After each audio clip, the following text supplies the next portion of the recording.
매년 설날이나 추석이 되면 조상의 은혜를 기리는 마음으로 가족들과 함께 성묘를 떠나곤 합니다. 이때 우리는 집에서 정성스럽게 준비한 음식을 조상의 묘소에 올리며 그들의 축복과 보호를 기원합니다. 그러나 우리가 어떤 음식을 가져가느냐에 따라 조상의 기운과 우리의 운이 크게 좌우될 수 있다는 사실 알고 계셨나요? 조상님들께 올리는 음식은 단순히 마음을 담는 것이 아니라 그 의미와 에너지를 신중히 고려해야 합니다. 풍수와 음양오행 이론에 따르면 조상님께서는 그들의 기운을 보호하고 조화롭게 만들어주는 음식을 기뻐하십니다. 반대로 부정적인 에너지를 지닌 음식은 오히려 조상의 축복 대신 분노를 불러일으킬 수 있습니다. 특히 설날은 새해의 시작을 알리는 중요한 날로 후손의 건강, 부귀, 번영을 기원하는 의식의 중심에 있습니다. 이 시점에서 조상의 분노를 사게 된다면 한 해의 기운이 불안정해지고 어려움이 뒤따를 수 있습니다. 그러므로 조상의 축복을 받기 위해 적합한 음식을 선택하는 것은 그저 예의 이상의 의미를 갖습니다. 이번 영상에서는 설날과 추석에 조상님께 드려야 할 올바른 음식과 절대 피해야 할 음식을 소개합니다. 조상님의 축복을 풍성히 받아 한 해를 희망차게 시작하고자 하는 분들께 오늘의 내용이 실질적인 도움이 되기를 바랍니다. 여러분 모두 조상님의 은혜 속에 뜻깊은 한 해를 보내시길 기원합니다. 조상님의 은혜와 축복을 받기 위해 성묘를 갈 때는 반드시 지켜야 할 예절이 있습니다. 이러한 예절을 준수하는 것은 단순한 전통을 넘어서 조상님과의 교감을 통해 우리 삶에 좋은 기운을 불러오는 중요한 과정입니다. 지금부터 성묘 시 꼭 알아야 할 기본적인 예절을 간단히 알려드리겠습니다. 먼저 가족의 묘지를 방문할 때 어디부터 참배해야 할지 헷갈리는 경우가 많습니다. 이럴 때는 부모님의 묘부터 참배하는 것이 기본 원칙입니다. 부모님이 먼저 이후 다른 조상님들의 묘를 참배하는 순서를 따르는 것이 예의에 맞습니다. 다음으로 성묘를 할 때 남성은 외부적인 역할로 묘를 다듬고 여성은 내부적인 역할로 묘 앞 준비를 담당하는 것이 전통적 규칙입니다. 하지만 현대에는 성별에 상관없이 모든 가족 구성원이 함께 묘를 돌보는 모습이 흔해졌습니다. 중요한 것은 조상을 공경하는 진심과 정성을 다하는 것입니다. 묘소에서 술을 올리는 방법에도 예절이 있습니다. 많은 사람들이 술을 직접 봉분 위에 뿌리는 경우가 있는데 이는 예법에 맞지 않을 뿐만 아니라 외관상으로도 깔끔하지 못합니다. 올바른 방법은 잔에 따른 술을 3번에 나누어 묘 주변의 땅에 정성스럽게 뿌리는 것입니다. 이렇게 하면 조상님께 공경과 정성을 온전히 표현할 수 있습니다. 마지막으로 성묘를 마치고 절을 드릴 때의 태도도 중요합니다. 절을 끝낸 뒤 곧바로 자리를 뜨는 경우가 종종 있는데 이는 예의에 어긋나는 행동입니다. 조상님께 절을 올린 뒤에는 잠시 동안 조상의 덕을 기리고 그들과의 추억을 떠올리며 마음속으로 대화를 나누는 시간이 필요합니다. 이러한 시간이야말로 조상님과의 진정한 교감의 순간이 될 것입니다. 또한 성묘를 갈 때 날씨나 시간대에 주의하는 것도 중요합니다. 풍수적인 관점에서는 이른 아침이나 맑은 날에 방문하는 것이 조상의 기운을 받기에 유리합니다. 특히 바람이 적당히 불어 기운이 순환되는 날은 조상님께서 기뻐하시고 후손들에게 좋은 에너지를 전달해 주신다고 여겨집니다. 이 외에도 묘소를 정리할 때 쓰레기나 잡초를 치우고 묘 주변을 깨끗이 하는 것은 기본 중의 기본입니다. 묘소 주변의 환경이 깔끔하면 조상님의 기운이 맑게 흐르고 후손들의 운세에도 긍정적인 영향을 준다고 전해집니다. 성묘는 단순한 의례를 넘어 조상님과 우리의 삶을 연결해주는 중요한 시간입니다. 조상의 축복을 받고자 한다면 이 모든 예절을 진심으로 지키며 성묘를 준비하시길 바랍니다.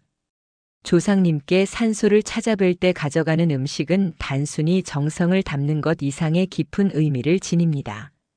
잘못된 음식을 준비한다면 조상의 축복을 받기 위해 떠난 길이 오히려 불운을 가져오는 계기가 될 수 있습니다. 먼저 산소에 절대 가져가면 안 되는 음식입니다. 1. 고춧가루나 마늘이 들어간 음식. 많은 분들이 조상님이 생전에 좋아하시던 김치찌개나 김치를 산소에 가져가기도 합니다. 하지만 이런 음식은 반드시 피해야 합니다. 고춧가루와 마늘은 풍수적으로 강한 기운을 가진 식재료로 귀신을 쫓아내는 성질을 지니고 있습니다. 이는 조상님께 음식을 올리는 것처럼 보이지만 실제로는 조상을 불편하게 만들어 그들과의 교감을 방해하는 행위가 됩니다. 조상의 축복을 받기는커녕 오히려 화를 부를 수 있으니 주의하시기 바랍니다. A. 복숭아. 많은 분들이 사과, 배 등 삼색 과일을 준비하여 산소에 가져가곤 합니다. 그러나 복숭아는 반드시 제외해야 합니다. 복숭아 나무는 풍수에서 귀신을 쫓는 도구로 사용되며 복숭아는 불교에서도 재래상에 올리지 않는 과일로 알려져 있습니다. 복숭아를 산소에 올리는 것은 조상님께 음식을 대접하는 대신 그들의 기운을 밀어내는 결과를 초래할 수 있습니다. 복숭아는 절대 산소에 가져가서는 안 될 과일입니다. 3. 팥이 들어간 음식. 팥은 겨울철 동지에 팥죽을 먹으며 귀신을 쫓는 대표적인 음식으로 알려져 있습니다. 팥의 강한 기운이 귀신을 몰아내는 데 사용되기 때문에 산소에 팥이 들어간 음식을 가져가는 것은 조상님을 멀리하는 행동이 될 수 있습니다. 예를 들어 팥죽이나 팥시루떡 같은 음식을 조상님이 좋아하셨다 하더라도 이는 조상님과의 교감을 방해하는 음식이 될 수 있으니 절대 가져가지 마세요. 4. 향이 지나치게 강한 음식. 풍수적으로 향이 지나치게 강한 음식은 산소 주변의 기운을 혼란스럽게 만들 수 있습니다. 특히 향신료가 많이 들어간 음식은 조상님이 편안히 머무르지 못하게 하며 가족 간의 운에도 부정적인 영향을 줄 수 있습니다. 5. 산소와 어울리지 않는 현대적인 가공식품. 가공식품, 특히 인스턴트 음식이나 화려한 포장이 된 음식은 조상님과의 전통적 유대를 해칠 수 있습니다. 조상님께서는 자연 그대로의 정성이 담긴 음식을 더 기뻐하신다는 점을 기억해야 합니다. 조상님의 축복을 받기 위한 올바른 준비를 해야 합니다.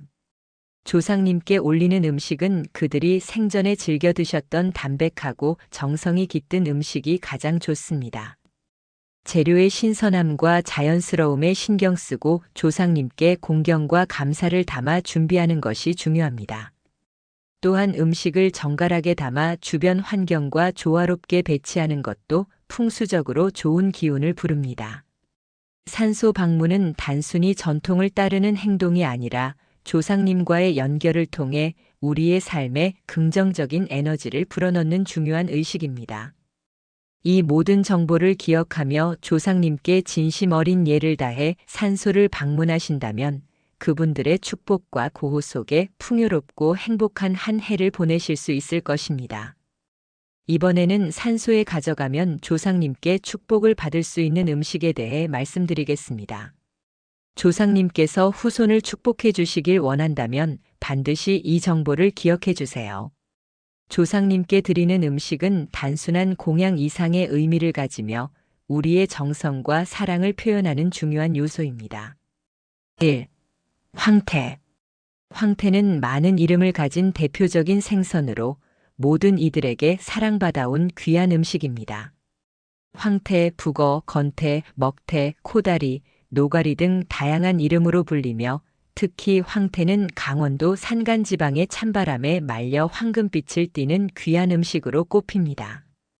황태는 풍수적으로 조화와 안정을 상징하며 조상님께서 생전에 즐겨 드셨던 음식 중 하나로 재래상에도 빠지지 않고 올리는 중요한 재료입니다. 산소를 방문할 때 황태와 함께 준비한 황태탕이나 황태구이, 그리고 황태와 잘 어울리는 소주 한 병을 올리면 조상님께 깊은 감사를 표할 수 있습니다. 이는 조상님의 축복을 받는 좋은 방법으로 여겨집니다. A. 삼색과일. 삼색과일은 조상님께 공양 드릴 때 빠질 수 없는 중요한 음식입니다. 사과, 배, 감은 각각 독특한 상징과 의미를 지니고 있어 조상님의 축복을 받을 수 있는 음식으로 꼽힙니다.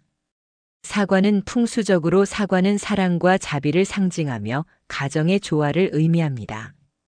둥근 형태는 완벽함과 화합을 나타내며 조상님께 올릴 때 후손들의 가정이 평화롭고 화목하길 기원하는 의미가 담겨 있습니다. 과거에는 귀한 과일이었지만 지금도 여전히 재래상에서 중요한 자리를 차지합니다. 배는 노란 껍질은 우주의 중심을 의미하고 하얀 과육은 민족의 순수함을 상징합니다. 풍수적으로 배는 다산과 성공을 기원하는 의미를 가지며 특히 배 안의 씨방은 6개의 조상의 신위를 상징한다고 여겨졌습니다. 배를 조상님께 올리면 후손들의 성공과 번영을 기원하는 뜻을 전할 수 있습니다. 감은 조상님께 올리는 감은 사랑과 정성을 표현하는 대표적인 과일입니다. 감나무는 오래전부터 우리 조상들에게 풍요와 건강을 상징하는 나무로 여겨졌으며 말린 곶감은 저장성과 지속성을 나타냅니다.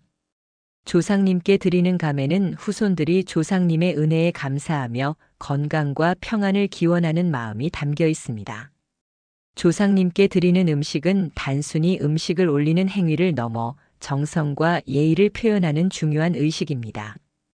음식 준비 과정에서부터 조상님께 드리는 마음가짐이 드러나므로 몇 가지 중요한 점을 반드시 유념해야 합니다. 정성과 깔끔함이 기본입니다. 조상님께 올리는 음식은 항상 정성과 진심을 담아 깨끗하고 정갈하게 준비해야 합니다.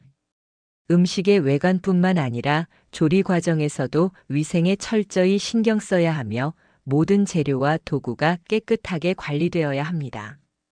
준비된 음식은 조상님을 향한 공경심을 나타내는 매개체이므로 대충 준비하거나 소홀히 다루는 것은 조상님께 불경한 태도로 여겨질 수 있습니다. 신선한 재료를 사용하세요. 신선한 재료로 음식을 준비하는 것은 조상님께 대한 기본적인 예의입니다. 신선함은 음식의 품질뿐만 아니라 조상님께 올리는 정성의 표현이기도 합니다. 오래된 재료나 상할 위험이 있는 재료는 사용하지 말고 음식을 조리한 뒤에는 바로 올릴 수 있도록 시간 관리를 철저히 해야 합니다. 특히 여름철처럼 더운 날씨에는 음식이 상하지 않도록 보관 방법에도 신경을 써야 합니다. 풍수적 조화를 고려하세요. 음식의 배치는 단순한 미적 요소를 넘어 풍수적으로도 중요한 의미를 가집니다. 음식은 자연과 조화를 이루도록 정성스럽게 담아야 하며 그릇과 포장은 단정하고 간결하게 준비하는 것이 좋습니다. 음식의 색상, 모양, 배열은 조상의 기운을 안정시키고 후손들에게 긍정적인 에너지를 전달하는 역할을 할 수 있습니다. 예를 들어 둥근 모양의 과일은 가정의 화합과 조화를 상징하며 삼색 과일을 배치하면 음양오행의 균형을 이룬다고 여겨집니다. 음식의 용도와 의미를 고려하세요. 각 음식은 재래나 산소 방문에서 고유한 의미를 가지므로 준비 시 그 음식의 상징적 의미를 이해하고 준비하는 것이 좋습니다. 예를 들어 대추와 밤은 다산과 번영을, 백설기는 순수함과 평화를 상징합니다. 이러한 상징을 충분히 고려하여 음식을 준비하면 조상님께 더욱 깊은 감사를 표현할 수 있습니다. 환경과 조화를 이루는 준비. 음식 준비뿐만 아니라 산소 방문 시 주변 환경과의 조화도 중요합니다. 음식을 담은 그릇은 자연스러우면서도 깔끔한 재질로 선택하고 포장은 지나치게 화려하거나 인공적인 재질 대신 단정하고 간결한 형태로 준비하는 것이 좋습니다. 이는 조상의 기운을 편안하게 하고 조상님께 예의를 다하는 마음을 전달하는 중요한 요소가 됩니다. 오늘 말씀드린 내용을 바탕으로 조상님께 올리는 음식 준비부터 산소 방문까지 정성을 다해 준비하신다면 조상님의 축복을 온전히 받을 수 있을 것입니다. 조상님께 드리는 우리의 마음은 후손의 삶을 풍요롭고 평화롭게 만드는 소중한 연결고리입니다. 항상 정성과 예의를 다하는 마음으로 조상님을 기리고 그 은혜 속에서 가정의 화합과 번영을 이루시길 진심으로 기원합니다. 함께 해주셔서 감사합니다.